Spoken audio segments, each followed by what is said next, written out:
बच्चों, हमने सेनापति का अध्याय शुरू कर रखा था। तो सेनापति का जीवन परिचय पढ़ लिया, उनका साहित्यिक परिचय पढ़ लिया, पाठ परिचय पढ़ लिया और उनका जो अपने पाठ्यक्रम में कविता है ऋतु वर्णन, उसमें 4 कविता दिए गए हैं। तो उसमें से हमने प्रथम कविता का अध्ययन कर लिया था, जिसमें वसंत ऋतु को एक राजा के रूप में दर्शाया गया था।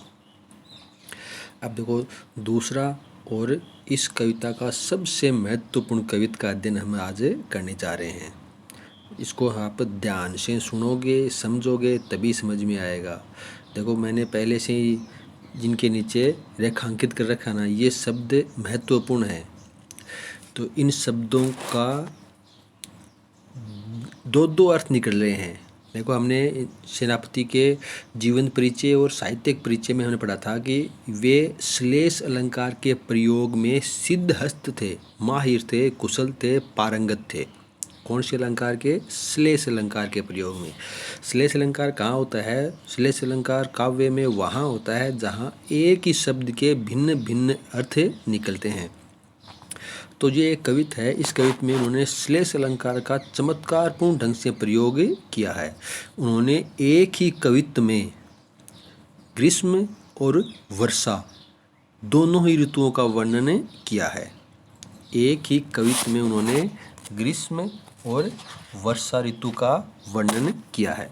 अब देखो हम इसके पहले जो कठिन शब्द हैं उन कठिन शब्दों का अर्थ करते हैं। उसके बाद में पहले इस कविता का सरलार्थ करेंगे ग्रीष्म ऋतु के पक्ष में, उसके बाद में करेंगे वर्षा ऋतु के पक्ष में। एक ही कविता का ग्रीष्म ऋतु और वर्षा ऋतु अलग अलग ऋतुओं के पक्ष में इसका सरलार्थ करके आपको बताऊंगा।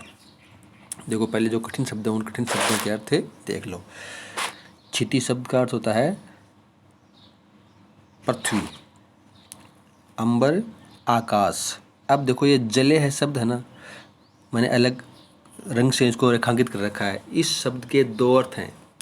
जले हैं शब्द का 2 अर्थ हैं। ग्रीष्म ऋतु के पक्ष में तो आ जाएगा जल रहे हैं, तप्त रहे हैं, और वर्षा ऋतु के पक्ष में आ जाएगा जले मतलब जल, पानी। चारी ओर छोर मतलब चारों ओर छोर तक। तिन मतलब तिनके, तरबर मतलब वृक्ष। अब देखो हर्यो है शब्द के 2 अर्थ निकलेंगे।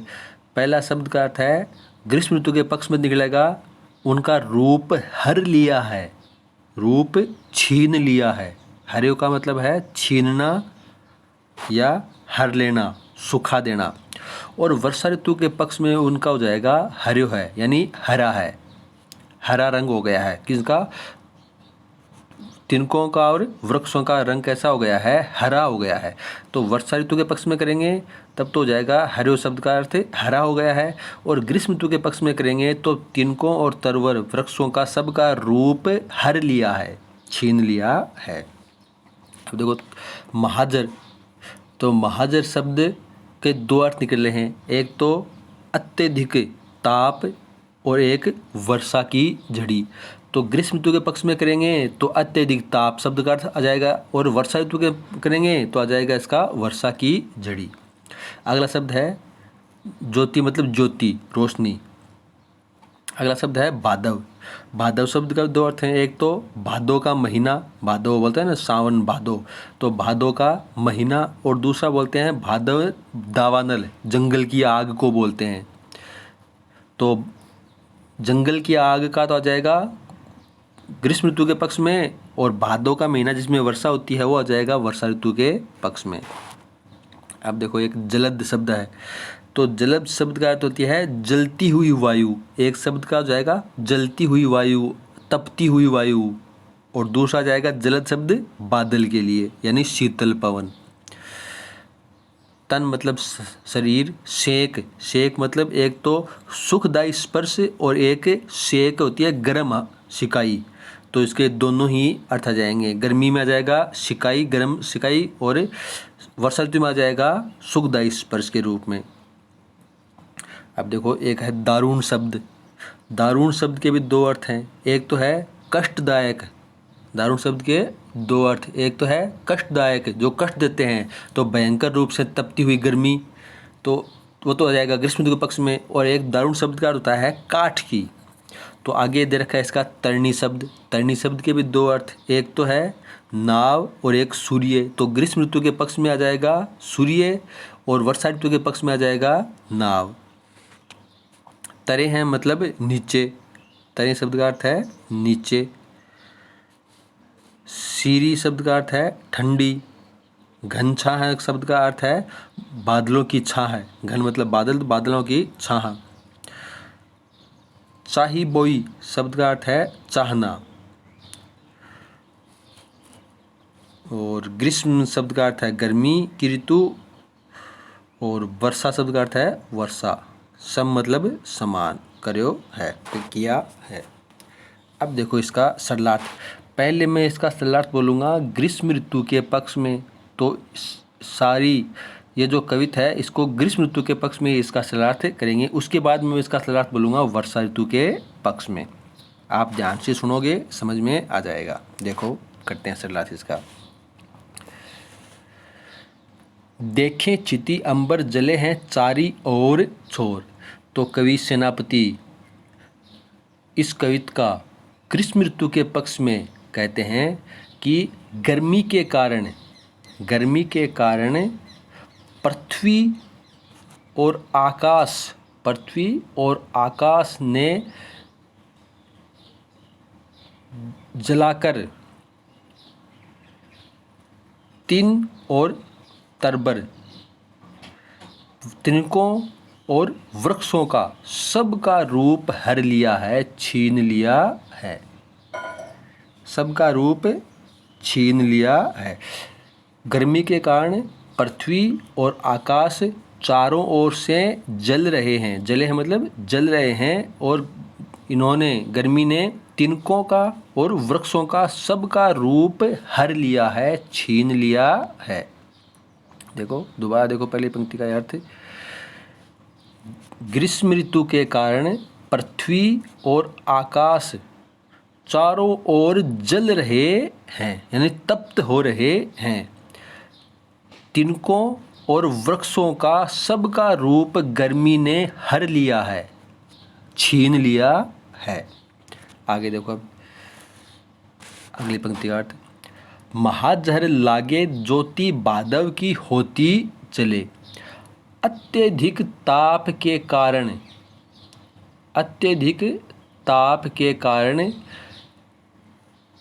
जंगल की आग की ज्योति हो रही है। अत्यधिक ताप के कारण, भादव शब्द के दो अर्थ, एक तो भादव का महीना, एक दावानल जंगल की आग। तो अत्यधिक ताप के कारण जंगल में आग लग रही है जिसकी ज्योति, जिसकी रोशनी हो रही है। जलद पवन तन सेक मान्यो रहो। जलद शब्द के दो अर्थ, एक तो तपती हुई वायु और एक बादल। तो यहाँ पर आएगा तपती हुई वायु।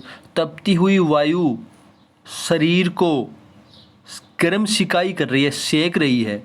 जंगल की आग के कारण तपती हुई वायु शरीर को सेक रही है।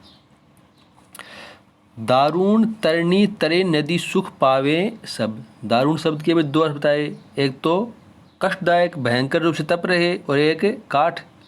तो यहाँ पर आएगा भयंकर रूप से तप रहे। भयंकर रूप से तप रहे, तरणी शब्द के भी दो अर्थ हैं। तरणी शब्द के दो अर्थ, एक तो सूर्य और एक नाव। तो भयंकर रूप से तप रहे सूर्य के नीचे सब लोग नदी में ही सुख पा रहे हैं। सूर्य है वह कैसा तप रहा है? भयंकर रूप से, कष्टदायक रूप से तप रहा है। उसके नीचे लोग नदी में ही सुख पा रहे हैं। सीरी घन छाह चाहि बोई चित्त धर्यो है। सीरी सब ठंडी बादलों की छाया में ही रहना चाहते हैं, अपना चित्त रखना चाहते हैं, अपना मन रखना चाहते हैं कि सभी लोग बादलों की ठंडी छाह के नीचे ही सुख पाना चाहते हैं। देखो चतुराई सेनापति कविताएं की जू ग्रीष्म विषम वर्षा को सुम करे है। अब कवि सेनापति अपने बारे में कहते हैं कि सेनापति की कविता की चतुरता देखो। कवि कहते हैं अपने बारे में कि सेनापति की कविता की चतुरता देखो। उन्होंने ग्रीष्म ऋतु का वर्णन वर्षा ऋतु के समान कर दिया है। ग्रीष्म ऋतु का वर्णन किया है लेकिन वर्षा ऋतु के समान किया है। अब ये तो इनका सरलार्थ हुआ है ग्रीष्म ऋतु के पक्ष में। अब देखो इसी का सरलार्थ हम करेंगे वर्षा ऋतु के पक्ष में।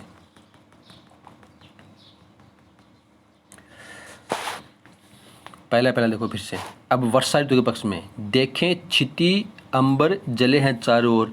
अब कवि इसी कविता का वर्णन वर्षा ऋतु के पक्ष में करते हुए कहते हैं कि पृथ्वी और आकाश में चारों ओर जल ही जल हो रहा है, चारों ओर पानी ही पानी हो रहा है वर्षा के कारण।